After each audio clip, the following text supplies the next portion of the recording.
গতকাল ঢাকায় নারী মৈত্রী যাত্রা নামক একটা আহ, কি বলবো, ট্রান্সজেন্ডার হিজড়া বা এই যে শাহবাগী, এই যত ধরনের মহিলা রয়েছেন যারা আসলে বাংলাদেশের মহিলাদের কাছ থেকে বিচ্ছিন্ন, যৌন বিচ্ছিন্ন একটা গোষ্ঠী, তাদের ভিন্ন উদ্দেশ্য রয়েছে, তারা একটা মিছিল করেছে এবং একটা ছোটখাটো আন্দোলন করেছে, লাঠি নিয়ে সশস্ত্রভাবে রাস্তায় আঘাত করেছে, নিজেদের একটা হিংস্রতা দেখানোর একটা চেষ্টা করেছে।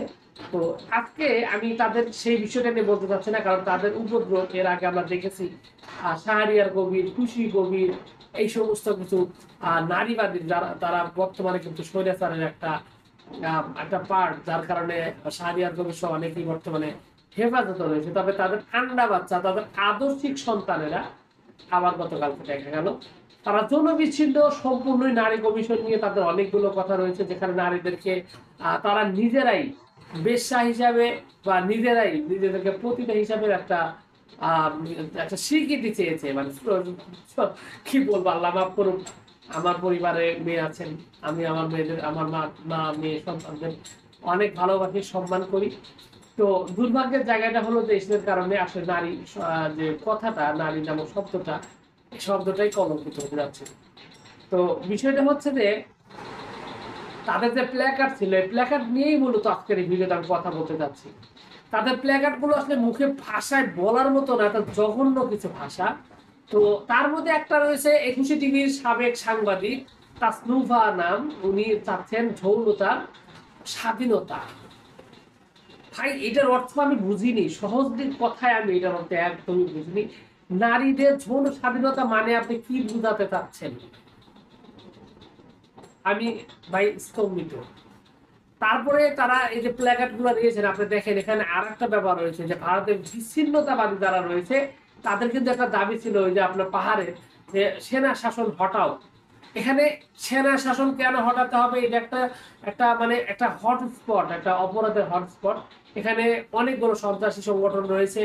এখানে আপনার মিয়ানমার সহ অন্যান্য জায়গা থেকে মাদক চোরাচালান সহ নেশাদ্রব্য আছে। এই কারণে এখানে সেনা খুবই প্রয়োজন এবং এটা খুবই সেন্সিটিভ জায়গা। ভারত এটাকে নিয়ে রক্ত চক্ষু দিচ্ছে, এখান থেকে সেনা কেন সরাতে হবে? এটা কিন্তু আসলে গুরুত্বপূর্ণ একটা বিষয়। তো সবকিছু মিলিয়ে এই যে নারীদের কথিত নারী আন্দোলন, এই যে কথিত নারী মৈত্রী, এখানে যে আন্দোলনটি গতকালকে দেখিয়েছে সেটা সম্পূর্ণই বাংলাদেশ বিরোধী। তার আরো একটা প্রমাণ হলো এখানে ট্রান্সজেন্ডারের প্রতিনিধি, কি নাম যেন, হচি মিন, এই যে মহিলাটা, তার আর একটা নাম হলো, এটা মহিলা বলার কোনো সুযোগ নেই কারণ সে রোপন, সে তার নাম সে আগেই বলেছে যে I have a penis but I M a woman, মানে আমার একটা পুরুষাঙ্গ আছে কিন্তু আমি মহিলা। এইরকম একটা ধোঁকাবাজ বাটপার যে কিনা নিজের গ্রামের বাড়িতে আর নিজেকে মহিলা দাবি করলেও পুরুষের সমান সম্পত্তি সে নিয়েছে। তো এইখানে এই সে ধৃষ্টতাপূর্ণ এই যে লোকগুলো যারা রয়েছে, তারা একটা মোস্তাফিজুর রহমান নামে একবার পুরুষ আক্তার বেডি, যাকে বাংলাদেশের মানুষ ছিলেন। তো এরা কিন্তু কয়েকদিন আগেই একটা আন্দোলন করেছিল, ওই যে অঞ্জন রায়ের যে মেয়ে রয়েছে তাদেরকে নিয়ে, ওই যে সিগারেট খাওয়ার একটা আন্দোলন ছিল। সেখানে তারা রীতিমতো মানে শেখ হাসিনা, স্বৈরাচার হাসিনার যে তাদের দাবি, সে দাবিটা কিন্তু এখানেও তারা প্রকাশ পাচ্ছে। মানে তারা বিভিন্ন কলা কৌশলে বাংলাদেশের মধ্যে একটা অস্থিতিশীল একটা অবস্থা তৈরি করতে চাচ্ছে। তারা রাষ্ট্রদ্রোহিতা, ধর্মদ্রোহিতা এবং ধর্মীয় অনুভূতিতে আঘাত দেওয়ার পুরোপুরি কাজ তারা করেছে। আমার কথা হলো যে এখানে তারা যেহেতু সরাসরি তারা ধর্মীয় অনুভূতিতে আঘাত এনেছে এবং রাষ্ট্রে একটা বিশৃঙ্খলা তৈরি করার চেষ্টা করছে। বাংলাদেশ কিন্তু একটা শৃঙ্খলাবদ্ধ দেশ, এখানে এখানে সুন্দর একটা শৃঙ্খলা রয়েছে।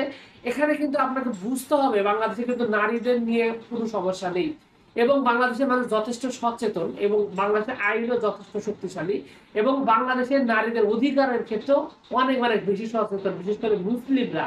এবং মুসলিমরা তাদের বোনদের কিন্তু ঠিকঠাক মতো কিছু কিছু জায়গায় এরকম থাকে, সব ধর্মে সব দেশেই এরকম কিছু ধর্মের সুযোগ নেয়, দেশের সুযোগ নেই, কিছু এদেরকে দুর্বৃত্ত বলা হতে পারে। তো এই দুর্বৃত্তরা যারা রয়েছে, যারা নিজেদের বোনদের সম্পত্তি দেন না, এই সমস্ত দুর্বৃত্তরা হয়তো তারা এই কাজটা করতে পারেন, কিন্তু বাংলাদেশের সমাজ কিন্তু এতটা পৌঁছে যায়নি।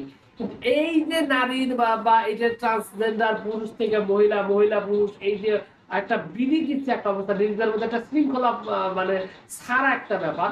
তো এই জঘন্য এই ব্যাপারটি নিয়ে তারা বর্তমানে যে সমাজ একটা অস্থিতিশীল একটা অবস্থা তৈরি করতে যাচ্ছে এবং ধর্মীয় ভাবে যে এই যে আপত্তিকর কথাগুলো, তাদের প্ল্যাকার্ড গুলো ধর্ম বিরোধী, রাষ্ট্র বিরোধী, তাদের বিরুদ্ধে কেন এখন পর্যন্ত ব্যবস্থা নেওয়া হয়নি?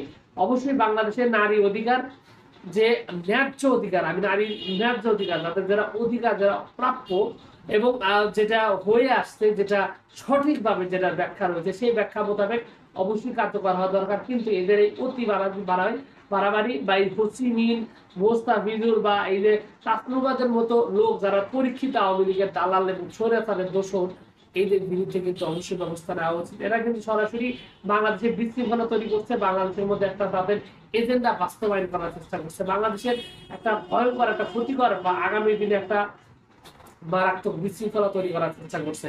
তো বাংলাদেশে একজন সচেতন নাগরিক হিসেবে আমার দাবি এদেরকে দ্রুত গ্রেফতার করা হোক এবং এদের বিরুদ্ধে তদন্ত নেওয়া হোক। বিশেষ করে হোসিমিনের বিরুদ্ধে কিন্তু এর আগে আমরা অনেকগুলো রিপোর্ট দেখেছি আওয়ামী লীগের সময়, সে কিন্তু একজন অপরাধী এবং সেই সাথে আরো বেশ কিছু যারা ওই যে আরেকটা দেখলাম গত 2-3 দিন আগে দেখেছি যে তারা নারী অধিকার নিয়ে এত কথা বলে, অথচ সে নারীকেই তার ধর্ষণ মানে নিজ পাহারায় ধর্ষণের শিকার করেছে।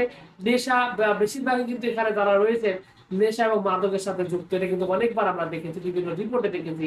তো এদের এই ক্রাইম, অপরাধ গুলো সামনে এনে জাতির সামনে তুলে ধরে এদের বিরুদ্ধে ব্যবস্থা নেওয়া সময়ের দাবি। অন্যথায় এদের যে উদ্দেশ্য, এই উদ্দেশ্য কিন্তু অত্যন্ত মারাত্মক, দেশে একটা বিশৃঙ্খল একটা পরিস্থিতি তৈরি করার জন্য সদা তৎপর। সুতরাং এই মুহূর্তে অবশ্যই অন্তর্বর্তীকালীন সরকার যারা রয়েছেন তাদেরকে অবশ্যই এদের ব্যাপারে সজাগ থাকতে হবে এবং এই ধর্মীয় অনুভূতিতে আঘাত আনার অপরাধে রাষ্ট্রদ্রোহী যেটা তাদের প্ল্যাকার্ড, সেটার বিরুদ্ধে এবং দেশের বিরুদ্ধে প্ল্যাকার্ডটা করার কারণে তাদের বিরুদ্ধে অবশ্যই দ্রুত ব্যবস্থা নেওয়ার দাবি থাকলো। সবকিছু মিলিয়ে এই যে আমার মন্তব্য, এই মন্তব্যের ব্যাপারে আপনার কি মত, সেই মত জানাতে অবশ্যই কমেন্টস করে জানাবেন এবং আপনার যদি কোনো ভিন্ন মত থাকে অবশ্যই কমেন্টস করে জানাতে পারেন। আপনাদের সকলকে অনেক অনেক ধন্যবাদ। আসসালামু আলাইকুম।